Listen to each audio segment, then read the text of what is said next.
Olá, pessoal, boa tarde a todos e a todas. Sejam bem-vindos à nossa live, à nossa mesa redonda de hoje, que se chama Conscientização sobre o Autismo, Abril Azul, UNEMAT. Sejam muito bem-vindos a esse momento que nós vamos aqui discutir um pouquinho sobre esse tema tão relevante. É uma live que está sendo promovida e organizada pela Pró-Reitoria de Assuntos Estudantis. E eu, Henrique Delben, sou psicólogo da Pró-Reitoria, dessa Pró-Reitoria, e eu gostaria de agradecer à professora Juliana, que é a nossa Pró-Reitora, a professora Leila, o professor Leandro, Flávio, Alessandra, Tássia, Valquíria, Vinícius, Lucas, Cida, toda a galera da Pró-Reitoria de Assuntos Estudantis, que, de certo modo, nos apoiaram nesse momento. E esse tema é um tema de extrema relevância, principalmente para a conscientização sobre o TEA. E nós, esse mês de abril agora, temos um mês que é considerado um mês aí de conscientização sobre o autismo, e o dia 2 de abril é considerado, foi determinado pela Organização Mundial da Saúde, como o dia da conscientização sobre o autismo, tá?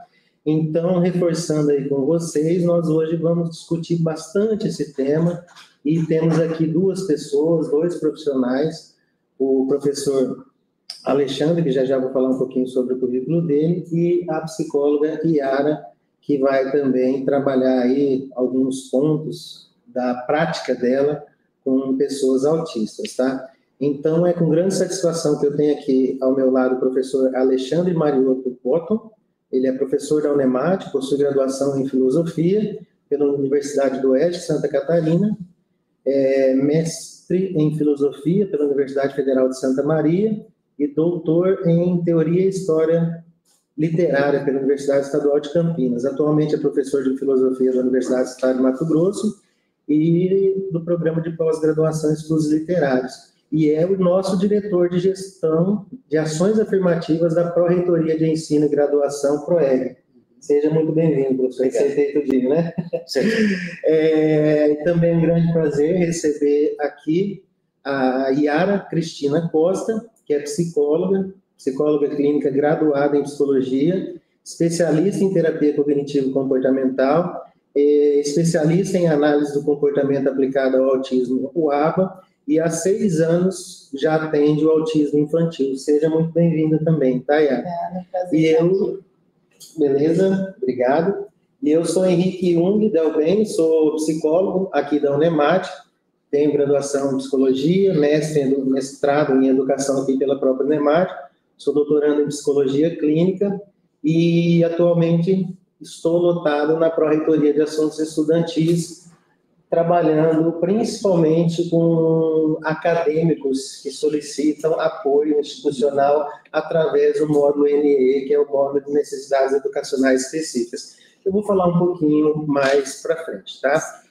Então, antes de iniciarmos a nossa conversa, pessoal, gostaria de falar só um pouquinho sobre uma contextualização do Novembro Azul, do Abril Azul, este mês que foi estabelecido, como eu falei, pela Organização das Nações Unidas, como o Dia Mundial de Conscientização sobre o TEA, né? No caso, dia 2 de abril, e o mês inteiro é um mês de conscientização, que é um período que é dedicado para a disseminação e informações sobre o transtorno do espectro autista e busca principalmente reduzir os estigmas, promover a inclusão, que é um ponto extremamente necessário dentro do contexto universitário, e também garantir os direitos das pessoas com TEA. E é um momento crucial, não só para a comunidade acadêmica, mas para toda a sociedade como um todo, para que a gente tenha consciência sobre esses fatores que estamos falando e que também tenhamos uma sociedade mais acolhedora referente aos sujeitos neurodivergentes, tá?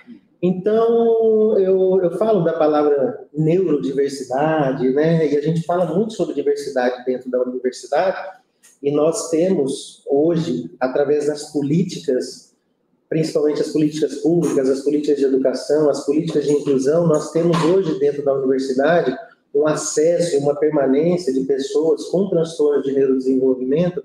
Isso é muito legal. Eu sempre vejo a universidade como espaço de diversidade, é um universo diverso, né? Eu sempre costumo falar isso, E o interessante também, agora nós estamos pensando numa modelagem, numa adaptação do contexto de educação superior, porque a educação básica, a Yara sabe muito bem disso, já se preparou, vem se preparando há bastante tempo, né? Nós tivemos mudanças a partir de uma legislação de 2012 para cá, as mudanças, por exemplo, das salas de atendimento especializado dentro das escolas, e agora a gente está há alguns anos aí, há poucos anos, eu acho, pensando nessas políticas de inclusão, permanência, acessibilidade de forma geral, que a UNEMAT já é uma universidade inclusiva, que depois que eu conheci, né, eu entrei aqui tem pouco tempo, mas depois que eu conheci realmente os trabalhos que já são feitos aqui, eu percebi que a UNEMAT é uma instituição inclusiva e ela está tentando alcançar ainda mais esse patamar de uma instituição que propicia sempre a inclusão de uma forma profícua. Então, essa questão da universidade, da neurodiversidade, eu vou falar alguns pontos aqui, vou fazer alguns questionamentos para vocês, tá?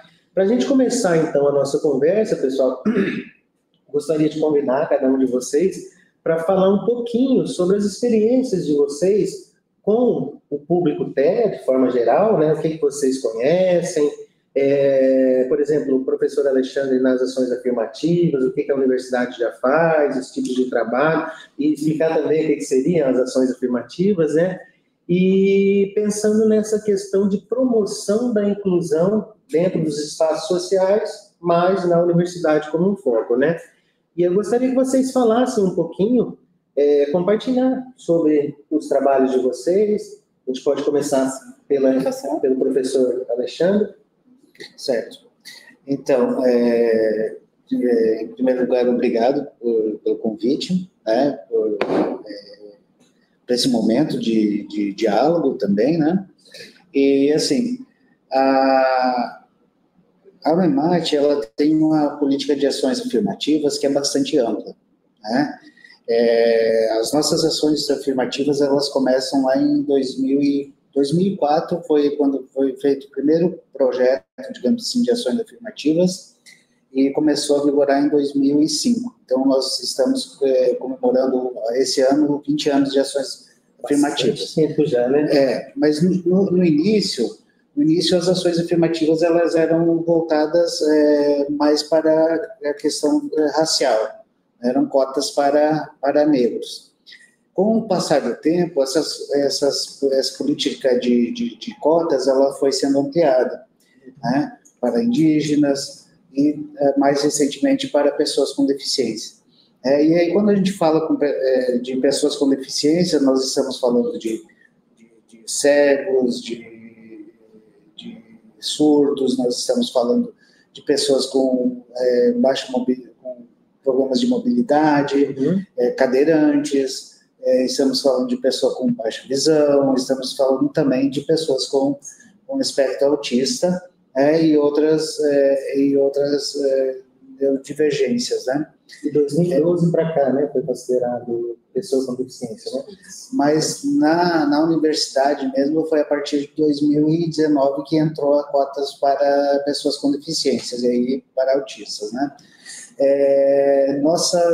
O que nós percebemos, o que eu percebo também, enquanto professor, é que a entrada do público autista na universidade nem sempre é a partir das cotas. Nós temos muitos alunos que entram nas vagas de ampla concorrência, ou então, nós temos na UNEMAT muitos cursos que acabam não fechando turma e abrem para a matrícula direta, o currículo, né? E muitas vezes aí entram vários alunos que são alunos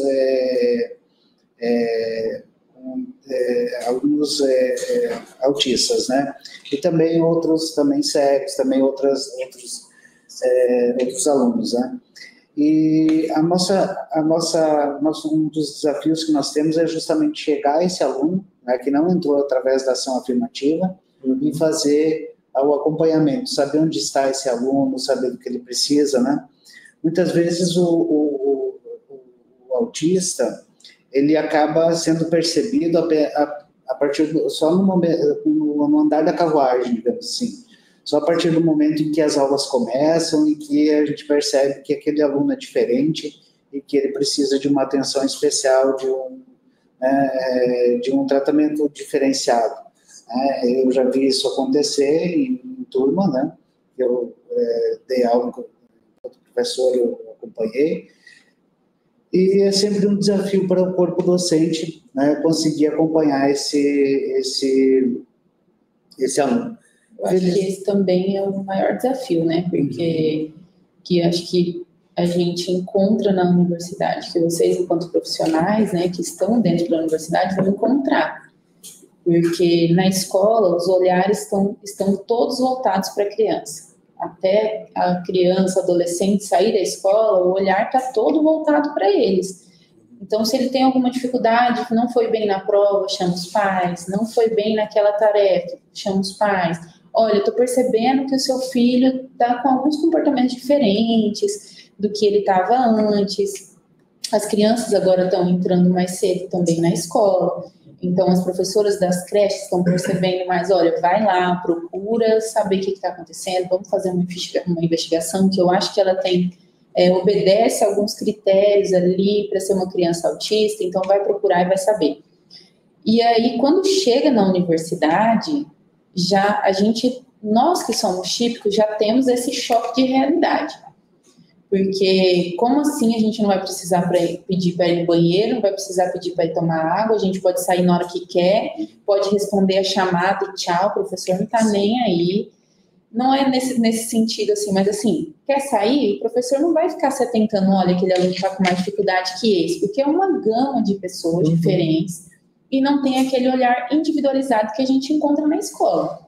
Então, acredito que por conta disso que tenha mais seja um desafio para vocês enquanto professores universitários, por conta dessa situação, porque já tem um choque de mudança de você sair da escola, onde você é totalmente assistido, e entrar numa universidade que na adultice, naquela frase, que aí você a pessoa já consegue que aí vai começar a ter aquela independência, você é o próprio dono e a própria dona do seu ambiente ali. Então você que vai dominar exatamente de estudo. Então é um choque que a gente tem. E aí você imagina nós típicos, que temos todo um desenvolvimento típico, temos que lidar com todas essas situações, aí a gente enfrenta outras situações, ansiedade, uma depressão, todas essas situações. Então, imagina quem tem uma dificuldade na comunicação, na interação social, toda essa expectativa em relação às aulas, em relação a se vai fazer amigos, se não vai, essa inadequação em relação a como todos estão se comportando. Então, a pessoa autista que entra numa universidade, ela já vive aquilo um pouco menos na escola.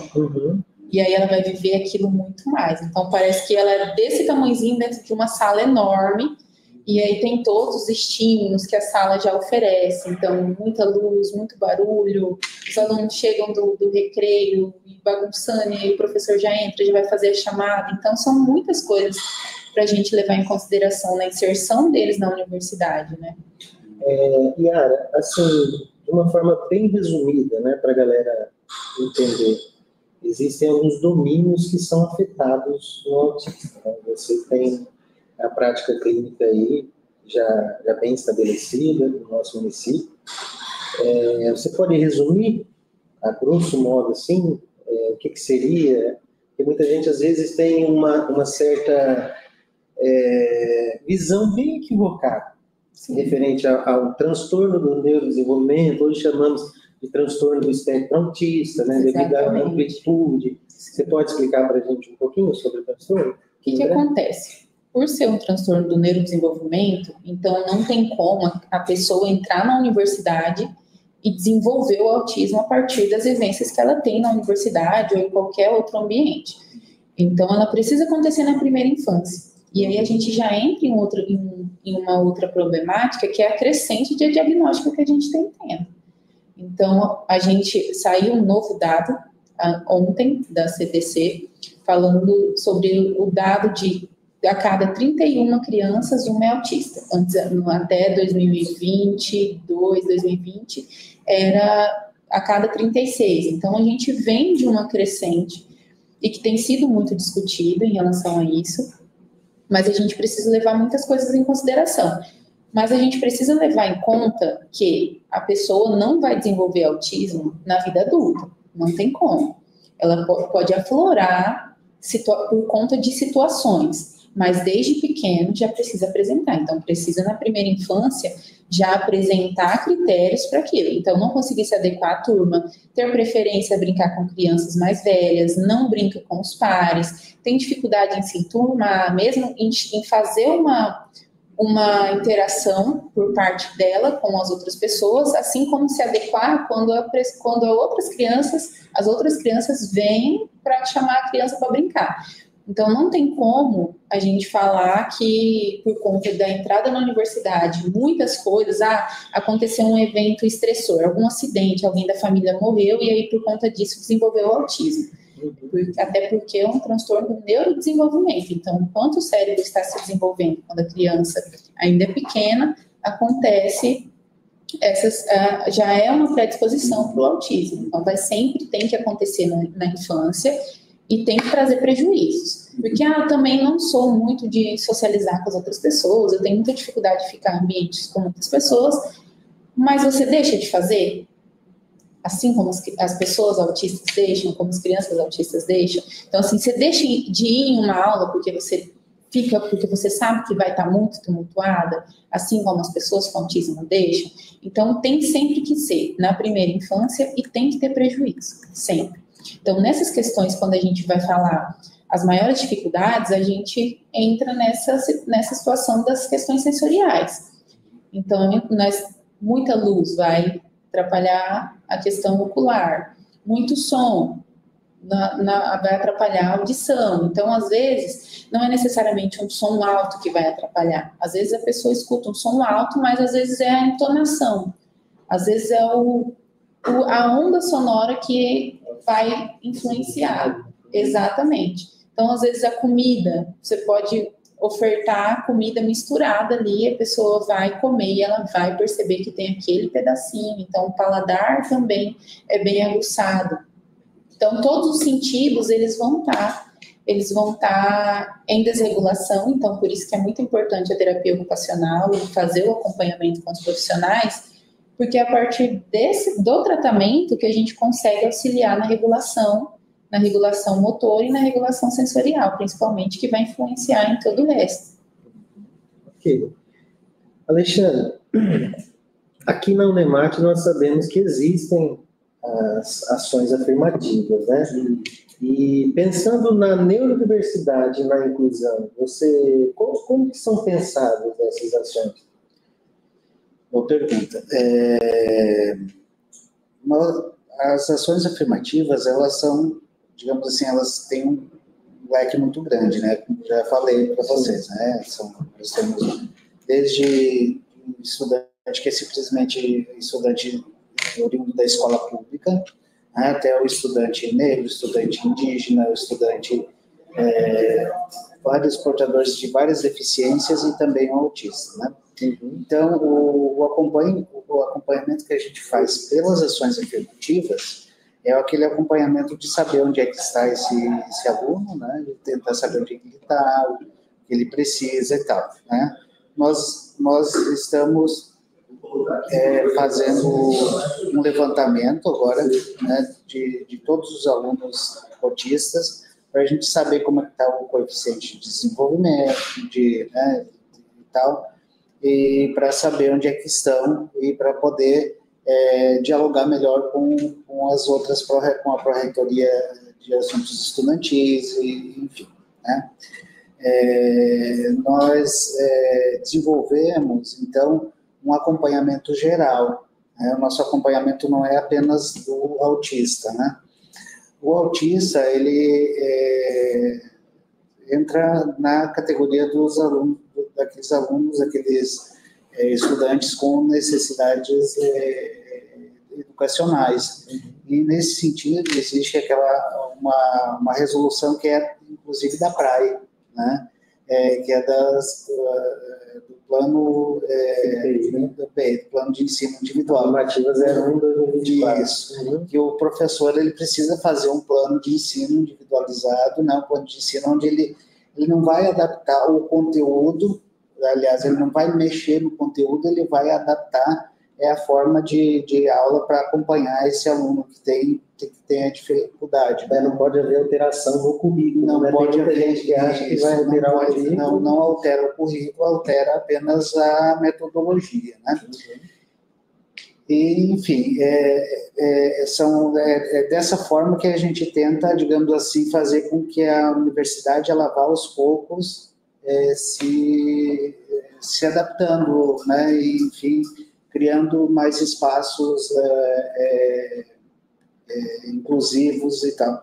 Porque, na verdade, a cultura que se tem na universidade, como você falou antes, é aquela cultura da pessoa que entra e é autônoma. Então, quer dizer, se ela é autônoma, não quer dizer que ela é autossuficiente, mas ela consegue fazer as coisas por conta própria. Se ela tiver dificuldade, ela vai levantar a mão e perguntar para o professor. Se ela, sei lá, achou que já entendeu, ela pega e a mochila e levanta e vai embora. Se ela é dentro do limite de faltas, é claro. Enfim, nós pressupomos que nossos alunos são autônomos, né? Mas acontece que, na verdade, nós temos, mesmo antes das políticas de cotas, das políticas de ações afirmativas, a entrada de alunos que têm necessidades educacionais especiais, né? É aquele aluno que é autista, aquele aluno que tem déficit de atenção, enfim, né? E em vários graus, em várias... como diz o termo, é um espectro muito grande, né? E nós precisamos fazer com que a universidade ela mude um pouco a sua cultura, né? De perceber que, na verdade, ela não tem como fazer digamos assim, tratar todos como iguais, no sentido de que todo mundo tem as mesmas condições, mas com isonomia. Quer dizer, aquele que é autônomo, aquele que não precisa de um acompanhamento especial, de nada, beleza, né? Então segue naquele lado do autônomo. Aquele que precisa de um acompanhamento, a universidade, ela aos poucos tem que ir, né? Elas têm que ir se adequando e dando esse acompanhamento. E a Unemat, ela disponibiliza, por exemplo, né, nessas questões de inclusão, eu falo do acesso desde lá do vestibular, né, a questão do aluno que se autodeclara pessoa com deficiência, ele pode ter uma prova diferente, o ingresso, né, então o acesso inclusive a permanência que a gente também tem que discutir, né, uma outra questão, como esse aluno vai se formar do primeiro ao 10º, ao 8º semestre, né, dependendo do curso que ele vai fazer. Esse processo de permanência, eu vejo, por exemplo, a PRAE, a partir do momento que eu comecei a trabalhar dentro dessa perspectiva de alunos que solicitam apoio da instituição, por exemplo, o ledor escrevente, né, para pessoas cegas ou para pessoas que têm algum problema algum problema motor, no caso, e a instituição, né, através dessas perspectivas de permanência e também de formação, desse direito que o cidadão tem de ingressar na universidade e também ter esses apoios necessários para o desenvolvimento acadêmico. Então, temos aí o ledor escrevente, temos os intérpretes de Libras, temos os bolsistas integradores que agora também estão fazendo acompanhamento junto com as pessoas com TEA e outros tipos de transtorno de neurodesenvolvimento, principalmente também o TDAH, em alguns casos são solicitados. Só que eu vou falar um pouquinho, a partir do momento que eu entrei, o que a gente começou a fazer? A minha proposta seria, primeiro, avaliar cada caso, porque cada caso tem uma necessidade diferente. por exemplo, temos, aí a Yara pode até depois falar um pouquinho para a gente sobre questões de níveis de suporte, né? Por exemplo, em relação ao autista. Nível de suporte 1, ele tem uma necessidade, digamos assim, de ajuda, de auxílio em algumas questões de afazeres, gestão de tempo, organização de materiais, toda a própria autonomia do dia a dia, ele tem uma necessidade de suporte muito pequena, né? Então, a gente vai falando por níveis de suporte. Aí, a maioria dos nossos alunos que a gente recebe aqui, nível de suporte 1 e 2, né? Então, por exemplo, alguns casos, eles, na entrevista que eu faço com eles, eles já nem solicitam, falam, olha, eu preciso de alguém para estar comigo, para a minha regulação, né?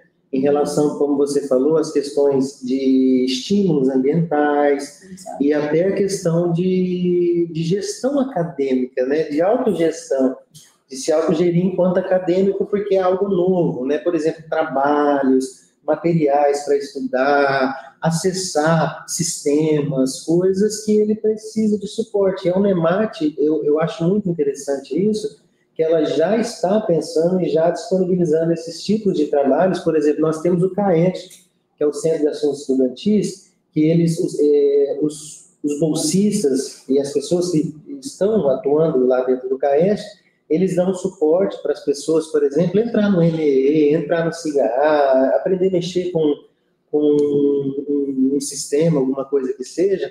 Então, são ações inclusivas também, são ações de permanência dentro da instituição, e sempre pensando nesse ponto de tornar a universidade um espaço, né, que lida com o diverso de uma forma natural, de uma forma inclusiva, e que todos tenham o sentimento de pertença e queira estar aqui, queira também dar continuidade no seu processo de formação, né? Mas o legal do NEE, quando a gente chega, a gente faz todo um trabalho aqui na universidade, Yara. Por exemplo, hoje de manhã mesmo estive como coordenadora de Sinop, né? Estive de forma remota, né? Mas discutindo o caso de um aluno que entra com pedido de suporte, e a gente, por exemplo, fala sobre o PEI. O PEI, Plano de Ensino Individualizado, ele é PRAE, PROEG, porque um plano de ensino também demanda uma gestão pedagógica, demanda processos pedagógicos, que é uma demanda da PROEG, que é a Pró-Reitoria de Ensino de Graduação, né? Então, são as pró-reitorias trabalhando em conjunto em prol dessa universidade inclusiva, né? Em prol dessa universidade que cria um espaço de permanência, né? Então, isso eu acho bem interessante. Alguns autistas solicitam o suporte, por exemplo, de um mediador em sala de aula, outros não solicitam, outros solicitam um contraturno, outros participam de outras ações, como, por exemplo, as células que existem de estudos, o programa... Agora o programa Foco justamente também participam. Então, existem várias ações já, pensando tanto nas ações afirmativas, nas ações também de inclusão e dessa gestão de permanência que eu acho tão interessante, que a universidade, a Unemate, já vem trabalhando isso há algum tempo. E eu gostaria de falar um pouquinho aqui agora, né, nas opiniões de vocês, assim. Podemos começar com a Yara. Quais são os principais equívocos, estereótipos, né, mitos que ainda existem, que vocês acham que existem em relação ao TEA, principalmente, pode falar de contexto geral, mas na universidade, né? E como vocês acham que a gente pode trabalhar isso daí para desmistificar? Eu acredito que esse momento que a gente está tendo aqui é um deles, né, de levar um conhecimento para as pessoas. E o que a gente sempre fala, né? Trazer igualdade para dentro da faculdade. Só que quando a gente traz igualdade, a gente coloca eles no mesmo nível. E o que a gente precisa fazer? Porque a gente está falando de direitos, porque assim como uma pessoa com deficiência, seja ela qual for, tem os direitos e os deveres, as pessoas com não deficiência também têm os seus direitos e os seus deveres. Então, a gente precisa ofertar o direito para a pessoa com deficiência, como também para a pessoa sem deficiência. Então, aqui a gente tem que falar de equidade, que é exatamente o que você trouxe. Então, adaptação do ambiente, adaptação da grade curricular, né? Então, a gente vai desmistificando dessa forma, trazendo o conhecimento para as pessoas, né?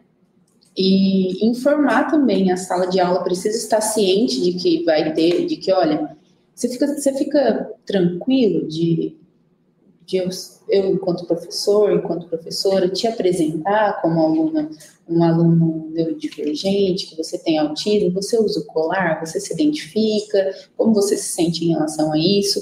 Então, trazer, na verdade, não um papel de vocês, de mediadores, é óbvio, mas dar voz a eles, as pessoas com deficiência, né? Porque são eles que são as maiores, a gente está aqui por conta deles, então, assim, a gente precisa ouvir mais eles, o que é adequado para eles, como eles se sentem em relação a essas adequações. Então, a gente tem que ter um olhar empático e pensar realmente nessa equidade, pensar em como ofertar porque assim, por exemplo, a luz atrapalha, mas não tem como ficar sem luz a sala de aula. Então, assim como a sala de aula vai se adaptar, ele também precisa se adaptar ao ambiente. Então vamos pensar no óculos escuro. Tá muito barulho. Não tem como o professor deixar de falar, não tem como o professor deixar de apresentar um vídeo que vai ser importante para aquela turma. Então vamos usar um abafador? Então mas olha só, vamos diminuir a luz então, mas aí vamos pensar em outras estratégias para pensar assim, não dar o direito para a pessoa com deficiência, tirando com não deficiência, mas automaticamente dando mais ênfase nessas pessoas com deficiência, porque automaticamente a gente sabe que a pessoa com não deficiência já tem muitos direitos, já tem uma porta aberta em qualquer ambiente que a pessoa com deficiência não tem. A gente sabe o olhar que as pessoas têm para as pessoas com deficiência. A gente sabe que, por exemplo, o autismo, ele não tem uma cara. É sobre isso que eu ia falar com você agora. O autista, ele não tem uma cara. Poxa, nem tem cara de autista. Até hoje eu estou tentando descobrir que cara é essa que essas pessoas falam. Inclusive, eu já ouvi isso bastante, sabe? Exatamente. Até hoje eu estou tentando descobrir qual é o fenótipo que eles estão procurando em uma pessoa que tem autismo, ou uma pessoa que... Porque, assim, o que eles esperam? Uma pessoa com deficiência visual, ela usa um óculos, não necessariamente, mas eles associam muito isso, usar o óculos e aquele apoio, né? Então, não sei o nome correto. Eles esperam isso. Então, a pessoa cadeirante, a pessoa com deficiência, com portadora de deficiência física, ela vai chegar com a cadeira de rodas ou então com alguma bengalinha para apoiar. Então, eles esperam muito esse estereótipo, assim, de que a pessoa autista, ela vai trazer com ela um item que vai falar, olha lá, ela é autista e tudo mais. Isso nem estou falando do cordão, porque, claro, o cordão dá o direito e dá acessibilidade e dá visibilidade para essas pessoas. Mas eles esperam muito uma aparência de um transtorno que não existe. Ela vai se pautar muito mais na dificuldade de interação, na dificuldade de manter um contato visual, numa dificuldade de fazer amigos e manter amizades também, dificuldade em fazer amigos e manter essas amizades, sair com esses amigos e permanecer no mesmo ambiente com muito barulho, muitos estímulos, muitas pessoas. A gente tem também, saindo na universidade, o mercado de trabalho, que a gente sabe que a gente estuda para isso, na verdade. A gente entra na universidade pensando em como vai ser o mercado de trabalho. A gente já sai da escola, já está saindo da escola. O que você vai fazer na faculdade? O que você vai ser? Não sei o quê. Então, aquela pressão. Depois, uma pressão para o que você vai ser depois que você sair da faculdade.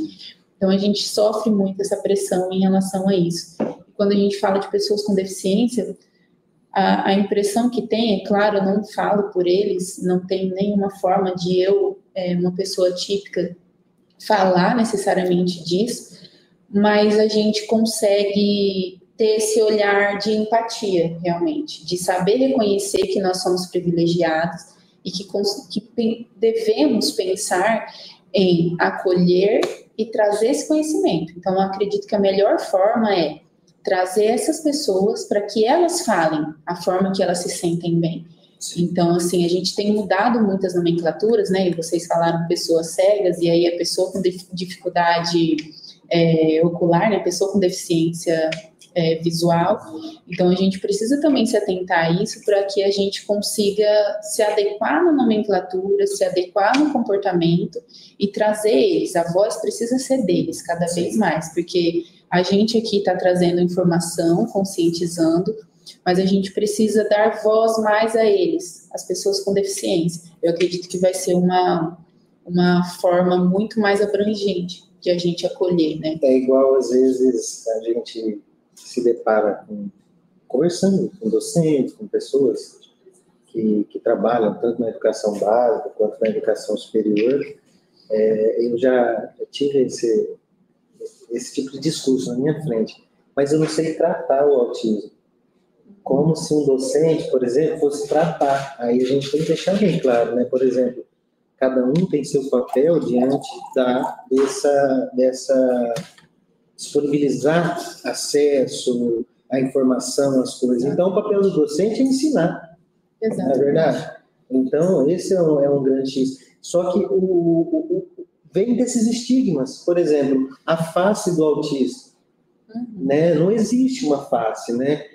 Porque, assim, existiu durante muito tempo, por exemplo, vamos pegar uma face de uma síndrome, que é característica. Síndrome do X frágil, de repente, pode ter uma síndrome de Down. Então, as faces sindrômicas existem em alguns tipos de síndromes, como, por exemplo, essas que nós relatamos, né? Mas eu já ouvi muitas pessoas falarem também, não tem cara de autista, né? Sim. Então, é uma questão complicada e, às vezes, até banalizam processos, entrando no critério de normalidade, né? Mas é tão normal, ela é tão normal, ele é tão normal, o que é esse ser normal, né? Quando a gente pensa em diversidade e neurodiversidade também. Esse é um dos principais preconceitos que eles enfrentam, quando a gente fala de nível 1 de suporte sem prejuízo cognitivo.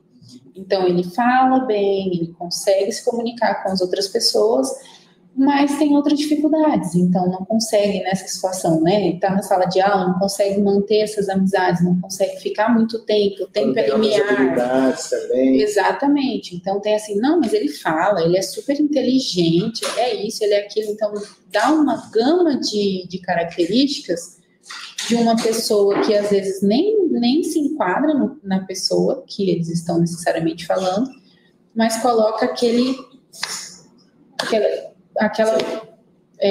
um crachá, olha, não, esse aqui é um autista, mas pelo menos ele fala. Aí vira a criança e a pessoa pelo menos, né? Sim. Não, ele é autista, mas pelo menos ele fala. Ele é autista, mas pelo menos vai na escola. Ele é autista, mas pelo menos consegue brincar com as outras crianças. Ele é autista, mas pelo menos, e vai, pelo menos. E colocando sempre a pessoa autista dentro de uma caixinha. Então, autista nível 1 é assim, autista nível 2 é assim, autista nível 3 é assim.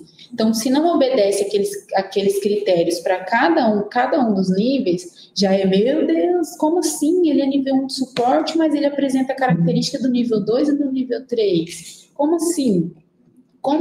E esse é um dos principais mitos e preconceitos que a gente enfrenta enquanto profissionais, é falar isso, não, mas ele fala, ele consegue brincar, ele ri, ele canta, ele consegue contar o que aconteceu na escola. Mas aí tem uma descarga sensorial muito grande, se expõe muito tempo, chega da escola, já não consegue, ou então tem muitas crises depois de ir para a escola, então chora muito, não sabe dizer o que é que aconteceu. Só sabe dizer que, olha, não, tá chorando e chora muito e entra muito nesse colapso sensorial. Não consegue falar como que está se sentindo emocionalmente. Então, não é que as pessoas autistas não conseguem sentir emoções. Claro que elas sentem, mas elas não conseguem expressar isso em palavras. Olha, eu estou triste, estou chateado, estou bravo, estou alegre. Ela não consegue expressar necessariamente, mas ela tem esse olhar. Então, a reciprocidade afetiva. Exatamente. Né? Então, às vezes, eles não sabem como eles vão demonstrar. Tivemos casos de falar assim, mas não é muito seco, direto, né, literais, tal, essa questão da literalidade.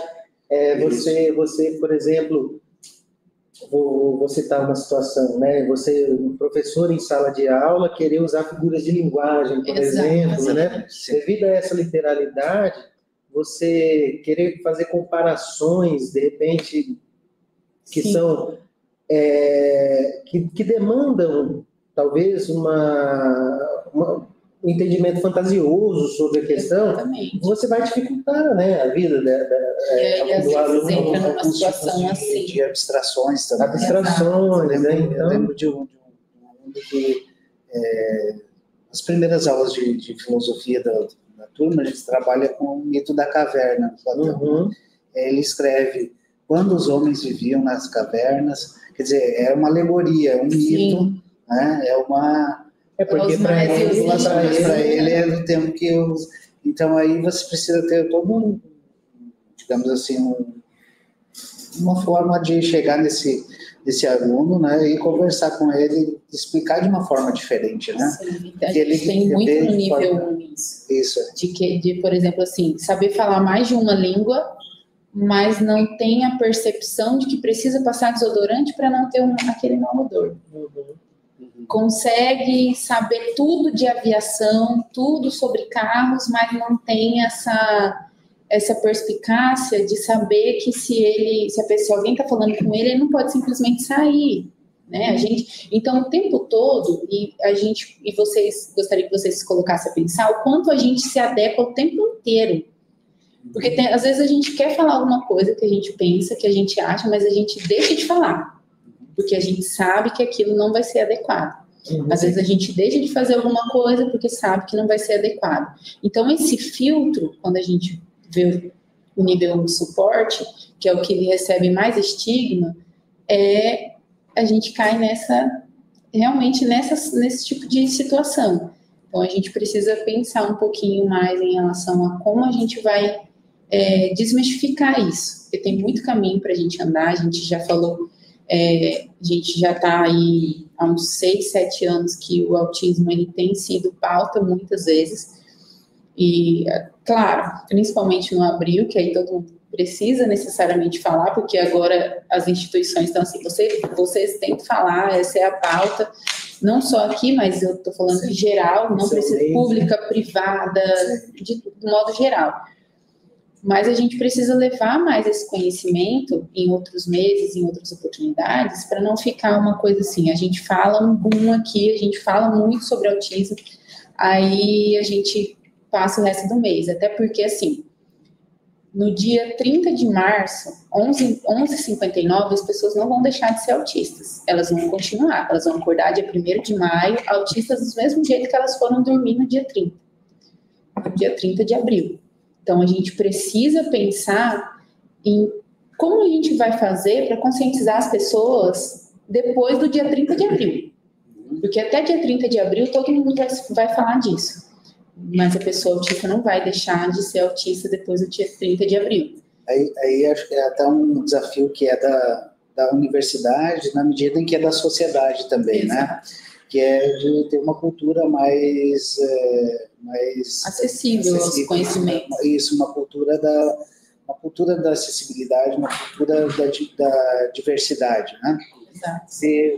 Você falou em 6 anos, quantos Isso. anos que a gente está vendo, assim, uma gama, né, que as pessoas falam assim, agora todo mundo, tudo é autista, tudo é autismo, assim como a gente vive isso também em relação ao TDAH. Tudo é TDAH, tudo é autismo. Então, a gente acaba procurando dar nome a algo, né, e necessariamente, às vezes, a gente não tem um nome para aquilo.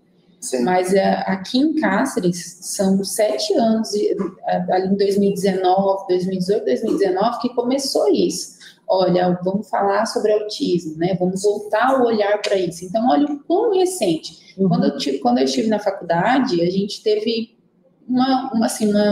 passou. Eu nem lembro como foi a aula, mas só passou.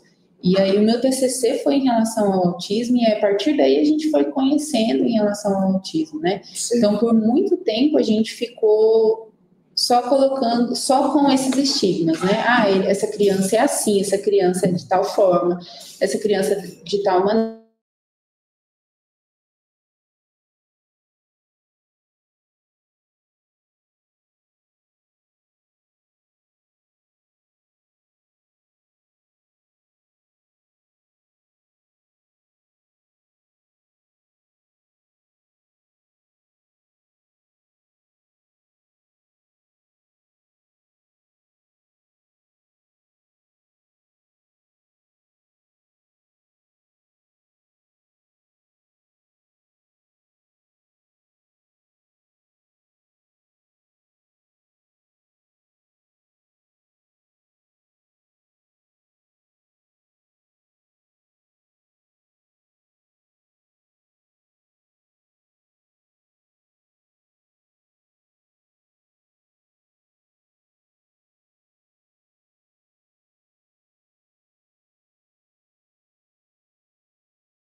Voltamos. Aham. Pessoal, tivemos uma falha técnica aqui, tá? Devido ao tempo, devido à chuva, e acabou que nossa conexão aqui teve um problema. Mas nós vamos retornar aqui ou... Estamos no celular, vamos entrar aqui também, cara. Só um minutinho.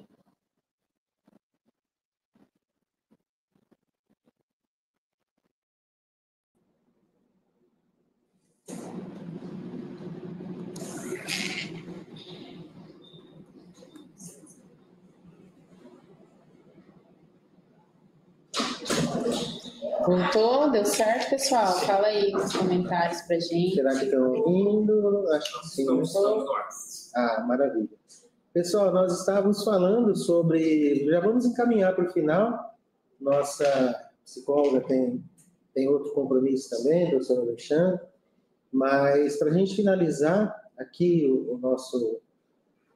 a nossa mesa redonda, nós estávamos falando sobre as questões, por exemplo, né, de reprodução de discursos, né, que é bem interessante. Nós vamos analisar, igual o professor Alexandre estava falando, há 10, 20 anos atrás, como eram as alcunhas, os nomes que nós dávamos, por exemplo, para pessoas com deficiência, as chacotas, as piadas, né, e as pessoas normalizaram muito isso durante muito tempo, e eu acredito que isso seja um fator que até hoje ainda cria uma dificuldade, por exemplo, de empatia nas pessoas, né? Devido a essa questão, por exemplo, da reprodução de sentidos que a gente aprende, de repente, que a sociedade normaliza alguns tipos de preconceitos, e a gente procura uma deficiência, por exemplo, não existe as deficiências ocultas, né? Para muita gente, não, isso não existe, vou falar um termo que até é utilizado, né? Não,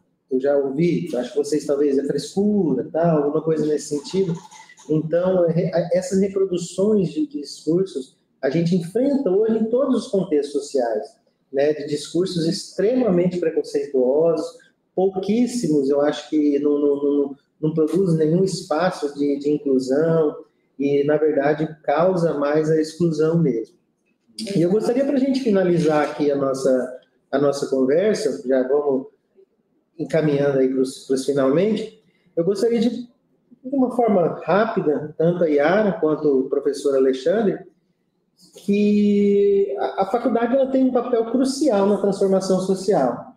É um papel fundamental para que a sociedade evolua, para que as coisas sejam mais produtivas e que o mundo gire, digamos, de uma forma mais coerente para o desenvolvimento social que a gente precisa em cada tempo da nossa vida. Sim. E aí, por exemplo, o que vocês acham, né, que a universidade precisa fazer para ela, né?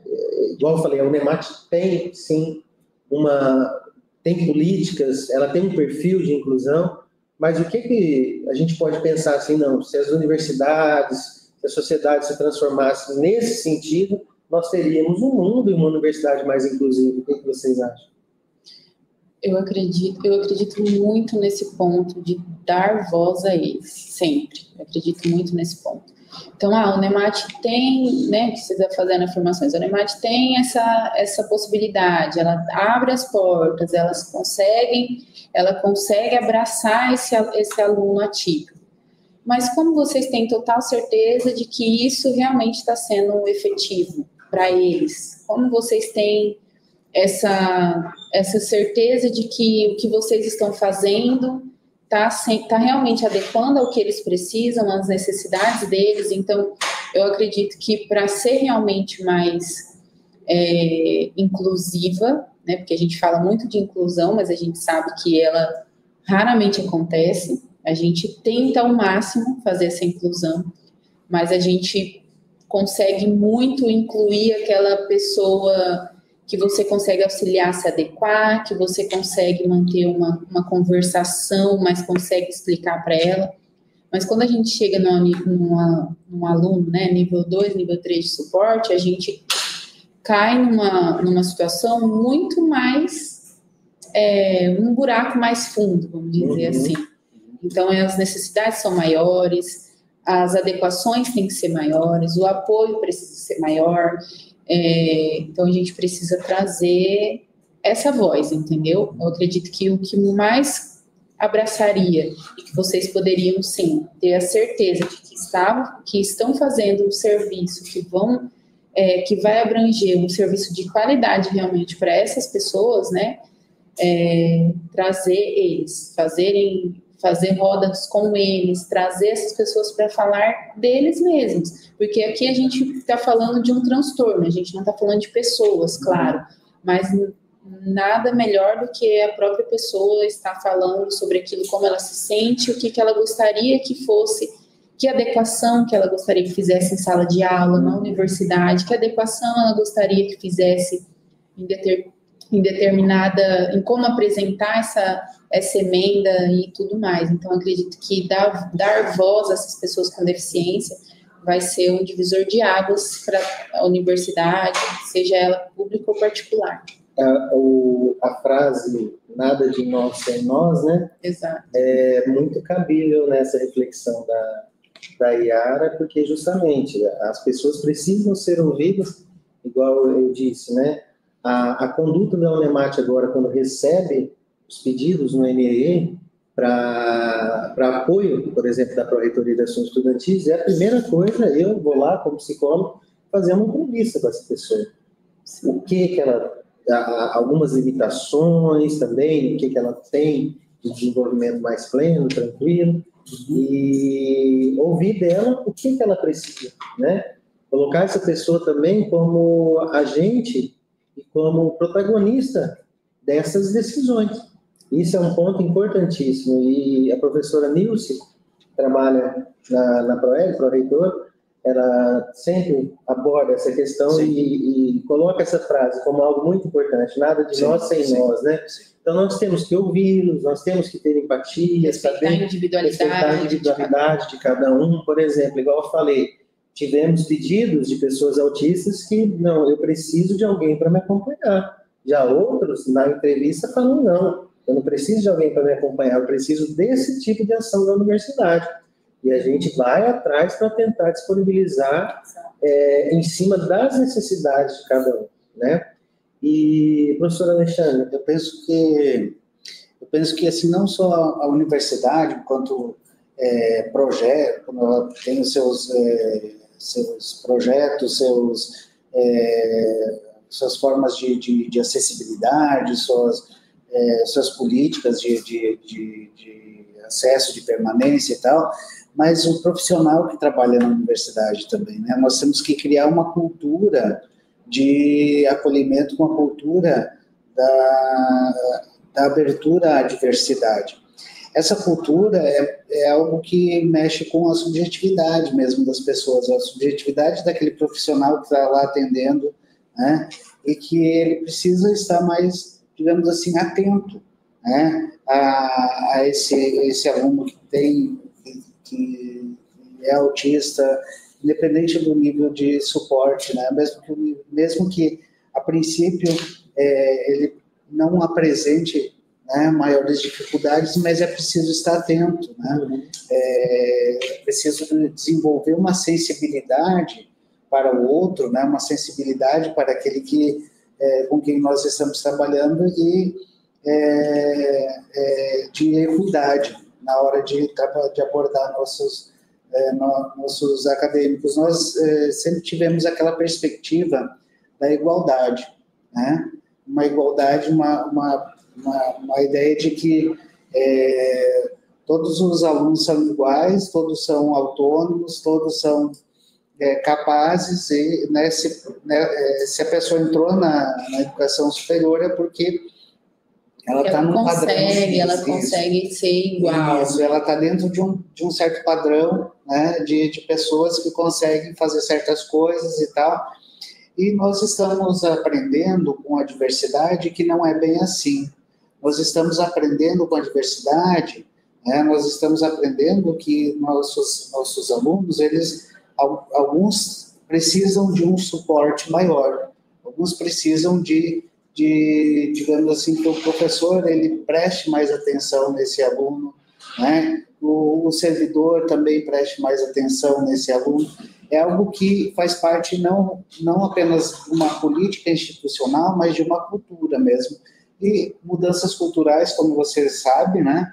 Elas demoram um pouco mais para acontecer, né? Porque vem de uma cultura que não é acostumada com a inclusão. E agora que nós estamos vivendo uma cultura que clama por inclusão. Então, agora é o momento da gente insistir na mudança dos hábitos, né, numa mudança que vai acontecer em cada um de nós. Ok. Então, pessoal, já vamos encaminhar aqui para a finalização da nossa live. Eu agradeço imensamente a presença do professor Alexandre, a presença da psicóloga Yara, conheço há bastante tempo, inclusive, foi minha aluna.